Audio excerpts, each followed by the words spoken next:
नैहर में 10 गो भैयावा बा। नैहर में 10 गो भैयावा हो,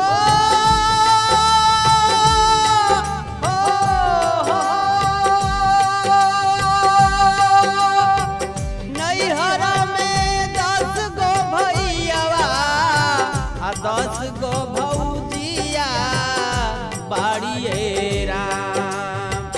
नैहर में 10 गो भैयावा आ 10 गो भौजिया बाड़िए राम। तब हूँ